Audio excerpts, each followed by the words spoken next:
17 सितंबर यानी देश के यशस्वी प्रधानमंत्री नरेंद्र मोदी का जन्मदिन, जिसे बीजेपी कार्यकर्ता पूरे देश में सेवा पखवाड़ा के रूप में मना रही है। 2 अक्टूबर तक चलने वाले पखवाड़ा दिवस में सभी कार्यकर्ता जी जान से जुटते हैं। इसी कड़ी में हर साल के बाद इस साल भी हरियाणा बीजेपी ने अपनी तैयारी शुरू कर दी है। इसको लेकर बीजेपी ने पंचकुला के पंचकमल कार्यालय में एक बैठक का आयोजन किया, जिसमें समाज के बीच जाकर लोगों को स्वच्छता के लिए, नशे के खिलाफ जैसी कई सामाजिक कार्य शामिल किए गए। इसको लेकर हरियाणा के कैबिनेट मंत्री ने जानकारी दी और बताया सामाजिक अधिकारिता विभाग साल में एक बार किसी महापुरुष की जयंती का चयन करेगा, जिसमें उत्कृष्ट प्रदर्शन करने वाले 3 कर्मचारियों को सम्मानित भी किया जाएगा, जिसके लिए प्रस्ताव मुख्यमंत्री नायब सिंह सैनी के पास भेज दिया गया। 17 सितंबर 2025 से देश के नहीं दुनिया के ऐसे महान नेता जिन्होंने भारत को परम वैभव पर पहुंचाने का एक सपना भारत के लोगों को दिखाया, लगातार तीसरी बार देश के प्रधानमंत्री की कुर्सी को सुशोभित कर रहे हैं।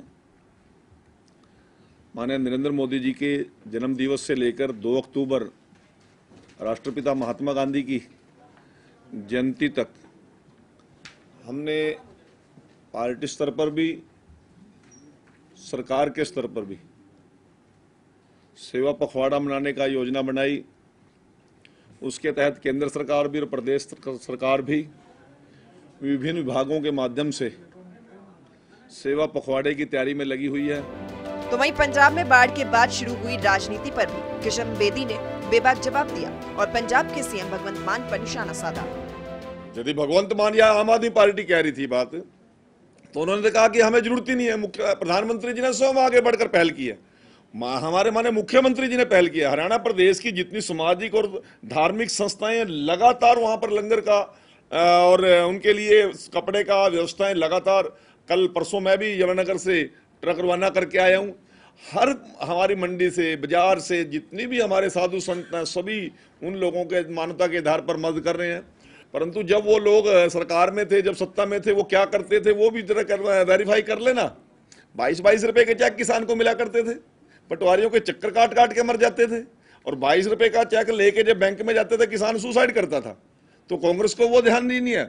पहले वो बोल रहे थे कि केवल J&K और पंजाब को दे दिया, फिर हमने हिमाचल को भी दे दिया, तो अब उत्तराखंड के बारे में तो नहीं कहते कि उत्तराखंड में नहीं दिया। उन्होंने कहा भगवंत मान कहते थे कि हमें सहयोगी की जरूरत नहीं है, लेकिन प्रधानमंत्री नरेंद्र मोदी ने आगे बढ़कर इसकी पहल की। वहीं कैबिनेट मंत्री ने कांग्रेस पर कटाक्ष करते हुए कांग्रेस के कार्यकाल में किसानों के लिए किए गए कार्यों की समीक्षा और याद करने को कहा।